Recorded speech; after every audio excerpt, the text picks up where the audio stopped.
পরম প্রেমময় শ্রী শ্রী ঠাকুর আমার পরমারাধ্যা জগৎ জননী শ্রী শ্রী বড়মা, পরম পূজ্যপাদ শ্রী শ্রী বরদা, পরম পূজ্যপাদ শ্রী শ্রী আচার্য দেবের শ্রীচরণে আমার শতকোটি প্রণাম। আমি শ্যামলী দেবনাথ, শ্যামার পরিবার চ্যানেলের সকল ভাই ও বোনেদের জানাই রানন্দিত জয়গুরু ও ভালোবাসা। আমি শুরু করছি ইষ্ট প্রসঙ্গ আলোচনা। ঋগ্বেদেই গুরুবাদের কথা আছে।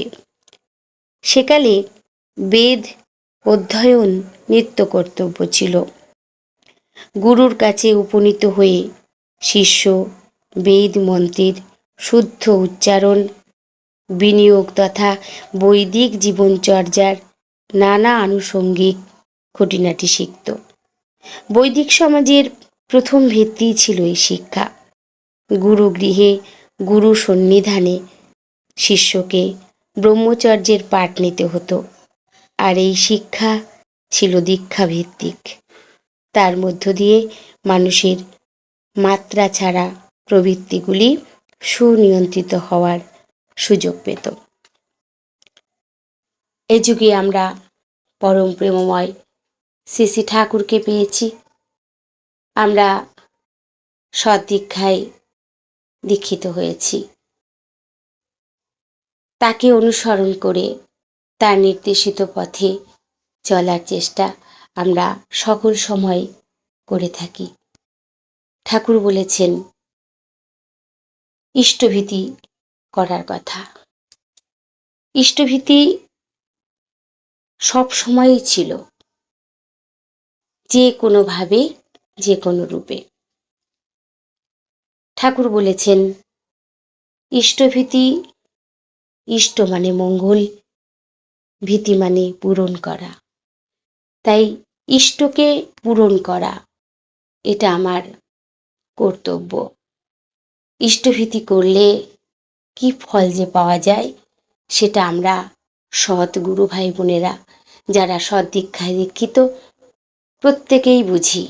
ইষ্টভীতি আমাদের কাছে কত বড় জিনিস, কত বড় পাওয়া। তাই আমরা সকলেই চেষ্টা করি ঠিক ঠিক সময় মতো ইষ্টভীতি করার। ঠাকুর বলেছেন আজ আমি যে সময়ে ইষ্টভীতি করব, পরের দিন সেই সময় পর্যন্ত ঠাকুর আমার জীবনের গ্যারান্টি নিয়ে নেন। আমাদের জীবনে সুখ দুঃখ, আনন্দ হাসি কান্না সব কিছু আছে। শুধু যে কেবল সুখেই থাকবো, দুঃখে থাকবো না, তা তো হয় না। সুখে থাকলে আমরা তাকে ডাকতে ভুলে যাই, কিন্তু যখনই দুঃখ আসে আমাদের কিন্তু ঠাকুরের কথা মনে পড়ে। তাই মাঝে মাঝে ঠাকুরও আমাদের পরীক্ষা নেন। সত্যিকারেরই আমরা যখন বেশ আমোদ প্রমোদে থাকি তখন কিন্তু আমরা দয়ালকে ভুলে যাই, মনে থাকে না। কিন্তু যখনই ঘরে নানা রকম অশান্তি, অসুখ বিসুখ যাই দেখা দিক না কেন, সঙ্গে সঙ্গে তার কথা মনে পড়ে যায়, তখন আর ভুল হয় না। তাই তো সুখ দুঃখ নিয়েই তো জীবন। অবশ্যই দুঃখ থাকবে। দুঃখ না থাকলে আমরা তাকে মনে রাখতে পারবো না।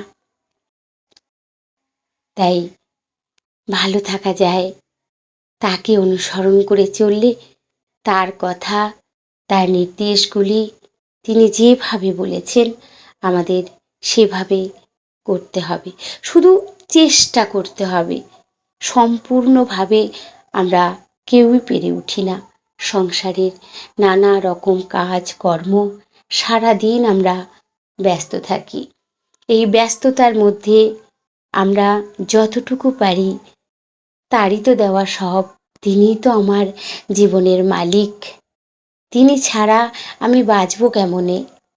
তাই তাকে ভুলে গেলে চলবে না, তাকেও ঘরের একজন ভাবতে হবে। ঠাকুর বলেছেন তোর ছেলে মেয়ে, স্বামী, শ্বশুর শাশুড়ি সবাইকে নিয়ে যদি থাকবি, তার মধ্যে আমাকে নিয়েও মাখিয়ে ঝুঁকিয়ে চলিস। ঘরের বাচ্চাটার জন্য হয়তো বাবা যখন বাজারে যায় তখন বাচ্চাটা তো বায়না করে যে বাবা আমার জন্য আজ এটা আনবে। সে একটা ভালো খাবার চাইলো, আবদার করলো, ঠিক কিন্তু বাবা নিয়ে এসে হাজির হন। তেমনি দয়াল আমার, যে আমার জীবনের মালিক, যিনি আমার সব কিছুর মালিক, বসে আছেন আমার ঘরে। তাই তার কথাটাও ভাবতে হবে, তার কথা ভুলে গেলে হবে না। তার জন্য প্রত্যেক দিন আলাদা আলাদা করে খাবার আনা উচিত, তাকে সেবা দেওয়া উচিত নানা রকম জিনিস দিয়ে, তাহলে তিনিও খুশি হন। তাকে আমরা বাবা ভাবতে পারি, তাকে আমরা সন্তান ভাবতে পারি, তাকে আমরা স্বামী ভাবতে পারি, সব কিছুর মধ্যে তাকে উপলব্ধি করা যায়। ঠাকুর আমার ঘরের মালিক, ঠাকুর আমার ঘরের বড় আপনজন, আমার অন্তরের অন্তঃস্থলে তিনি বাস করেন, হৃদয় সিংহাসনে থাকেন। তাই ঠাকুর বলেছেন, তোর হৃদয়টা বাজে কিছু দিয়ে ভরিয়ে রাখিস না, তাহলে আমি বসবো কোথায়।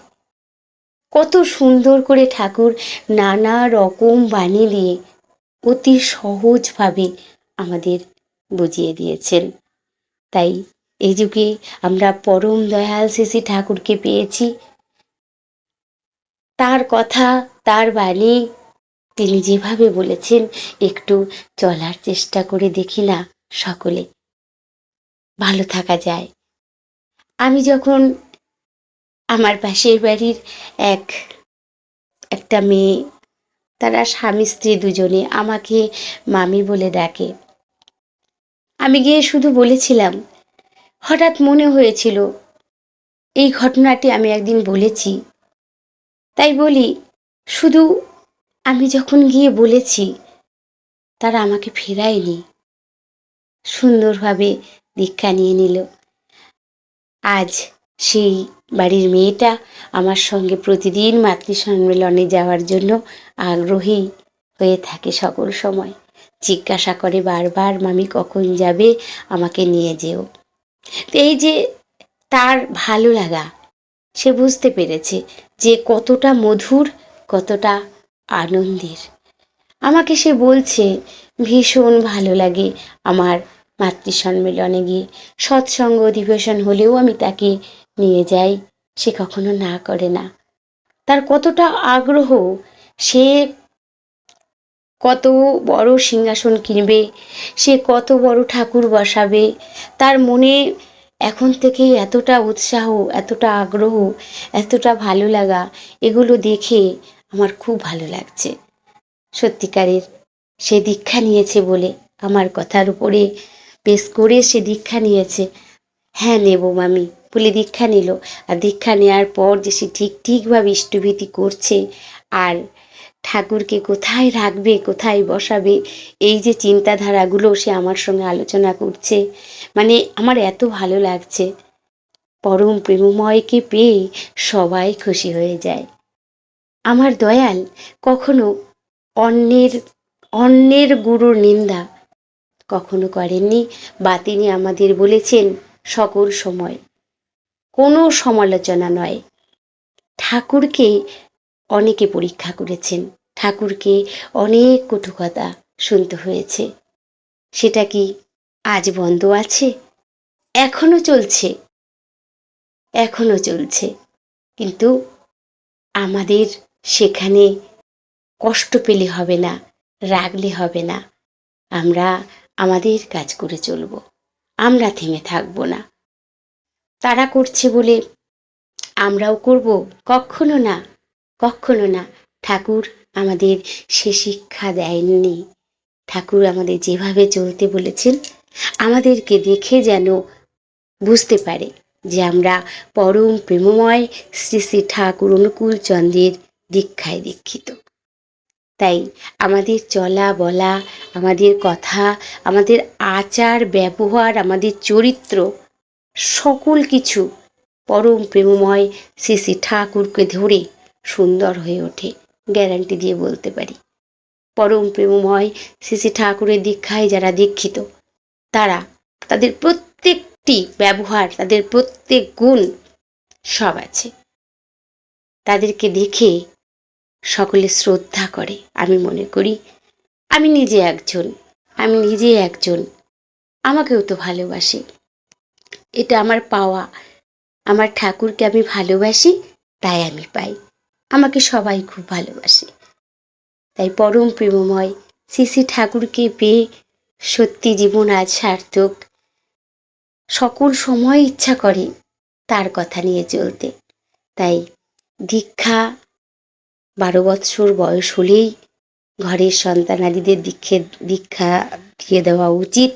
কারণ তখন থেকেই সে তৈরি হয়, তখন থেকেই তার বেড়ে ওঠা। তাই তখনই তাকে দিয়ে দেওয়া হয়। আগে গুরু গিয়ে সকল কিছু গুরুর সন্নিধানে বসে শিখতে হতো। এখনো তদ্রূপই তার কানে ঠাকুরের নাম দিয়ে দিলে, তার সঙ্গে তার মা বাবা তাকে শিখিয়ে পড়িয়ে নিলে সেও তদ্রূপ হয়ে উঠবে, মানুষের মতো মানুষ হয়ে উঠবে আমি মনে করি। তাই সকলেই চেষ্টা করবেন সৎ দীক্ষা নেওয়ার।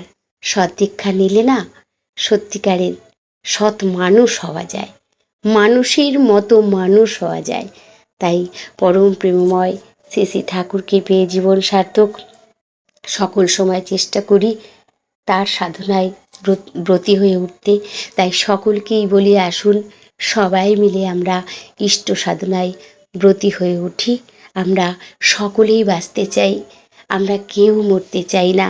আমরা সকল সময় সুন্দরভাবে থাকতে চাই। মাঝে মাঝে প্রবৃত্তি আমাদেরকে ধাওয়া দেয়, আর তখনই আমরা সেই প্রবৃত্তির মুখে পড়েই কিন্তু আমাদের দিকগুলো হারিয়ে ফেলি, আমরা বিপথে চলে যাই। তাই আমরা সেটা যাব না। যদি আমার কাছে ইষ্ট নাম থাকে, ইষ্ট নাম নেওয়া থাকলে আমরা সেসব থেকেও ভালো থাকবো, আমরা সুন্দর থাকবো। তখন জগৎটা আমার কাছে মনে হবে কত সুন্দর। আজ এটুকুই। সকলেই ভালো থাকবেন, সকলেই ইষ্টরেশায় ব্রতী হয়ে উঠবেন। পরম পিতার রাতুল রাঙা চরণে আমি সকলের জন্য মঙ্গল প্রার্থনা করি। জয় গুরু। আবারও বলছি, ইষ্ট প্রসঙ্গ আলোচনা ভালো লাগলে অবশ্যই আমাকে কমেন্ট করবেন। আমার ইষ্ট প্রসঙ্গ বলতে ভালো লাগে, আমার শুনতে ভালো লাগে। সকল সময় আমার মন ইষ্টকে নিয়ে চলতে চায়। বন্দে পুরুষোত্তমম।